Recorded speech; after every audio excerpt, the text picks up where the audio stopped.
Mais qu'est-ce que c'est que ce délire? C'est là que l'histoire commence vraiment.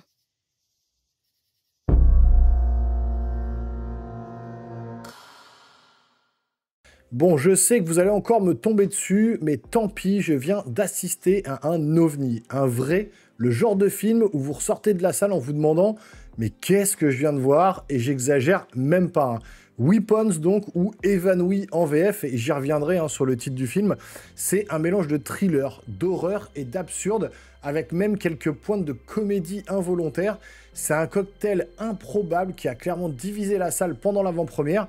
Certains flippaient, d'autres rigolaient franchement, mais genre vraiment quoi, ils se pétaient de rire, c'était blindé, et à plusieurs moments, je vous dis, les gens étaient morts de rire, donc voilà, l'ambiance était posée, c'était très bizarre. Donc déjà, spoiler alerte, ne vous attendez pas à un film d'horreur pur jus, c'est pas du tout ça, hein. Si vous partez en mode « allez, je vais me faire peur », vous risquez d'être sacrément surpris ou déçu, c'est au choix, hein. Vous choisirez un petit peu votre point de vue. Commençons par le plus évident, le titre, comme je vous dis, en VO, c'est Weapons, un mot lourd de sens qui fait écho au fond du film, au mystère, à la menace, mais en VF, évanoui. Vraiment, ils ont choisi ce titre-là, sérieusement. Qui a pris cette décision? Ça n'a aucun rapport avec le cœur du film, ça vend un drame intimiste alors qu'on est sur quelque chose de beaucoup plus tordu, assez noir, assez mystique, presque expérimental. Bref, mauvaise pioche dès le départ pour la traduction du titre en français, quoi. Alors, le film, il est réalisé par Zach Cregger, le même qui nous avait pondu Barbarian en 2022. Un film que j'avais trouvé sympa à l'époque sur Disney+, même si la fin partait un petit peu en cacahuète. Et là, il remet ça, mais puissance 10. Voilà, il y a des idées, c'est sûr. Il y a de la tentative de mise en scène originale, mais ça part dans tous les sens, littéralement, quoi. Donc, le pitch, on va suivre Justine, donc une prof jouée par Julia Gardner, donc notre silver surfeuse de chez Marvel. Et du jour au lendemain, toute sa classe disparaît.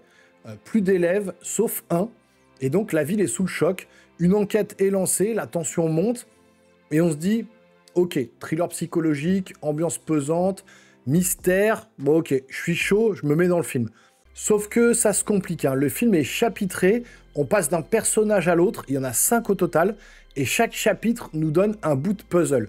Donc jusque-là, pourquoi pas? C'est même intéressant sur le papier. Sauf qu'en pratique, le rythme, il est lent. Il est très lent, il est trop lent. Le film dure 2h10. Et honnêtement, j'ai regardé ma montre 3 fois. Et je suis pas du genre d'habitude à faire ça en salle, hein. Je suis plutôt à captiver. Mais là, 3 fois, j'ai regardé ma montre, quoi. Et ce qui aurait pu être un jeu de piste narratif captivant, devient rapidement confus. Voilà, les pièces du puzzle, elles se recoupent un peu mal.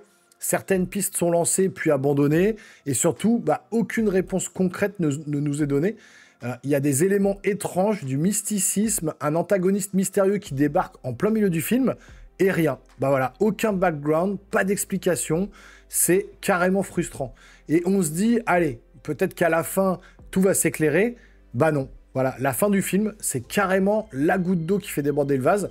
On bascule dans une espèce de délire guignolesque avec des scènes absurdes qui font rire toute la salle, mais à gorge déployée, sauf qu'on est censé être au climax, au sommet de la tension, et là, tout le monde se marre. Vraiment, mais perso, j'étais en mode, mais c'est pas possible. Ils n'ont pas osé? Si, ils ont carrément osé, c'est n'importe quoi.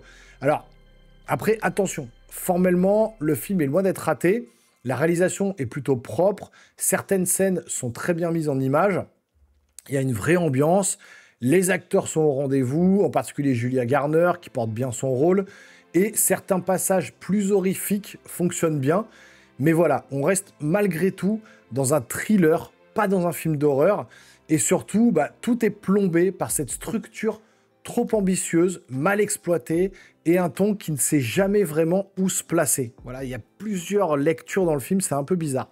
Moi, ce qui m'a le plus dérouté, c'est ce choix absurde, je vous dis, de mélanger des éléments presque comiques dans un contexte aussi sombre. L'absurde, c'est bien quand c'est maîtrisé, mais là, ça arrive un peu comme un cheveu sur la soupe, et je comprends pas. Voilà, je déteste les films qui vous balancent un mystère pendant 2h10 et qui ne vous donnent aucune réponse. Vraiment, c'est un des plus gros points de frustration au cinéma pour moi, de pas vraiment comprendre la fin, ou qu'on ne nous donne pas d'explication en tout cas. On sent que le réal a voulu provoquer, jouer avec les codes, casser les attentes, mais à trop vouloir brouiller les pistes, bah, il perd un peu son public, je trouve. Et c'est clairement ce qui s'est passé dans la salle, en tout cas avec moi, il m'a carrément perdu sur la fin.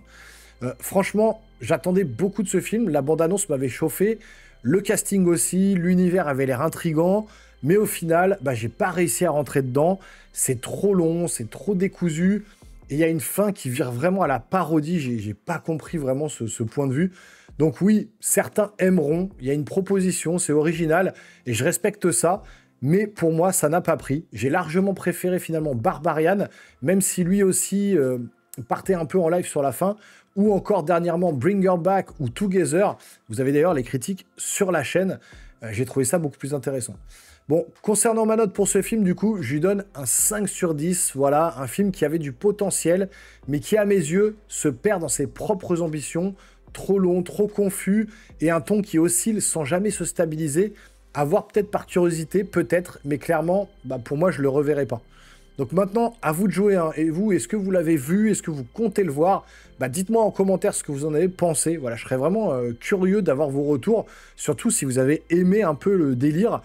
Pensez également à liker la vidéo, à vous abonner si ce n'est pas encore fait, et à la partager hein, si vous voulez soutenir la chaîne. Merci à tous pour votre fidélité. On se retrouve très vite pour une prochaine vidéo. Portez-vous bien les geeks. Ciao.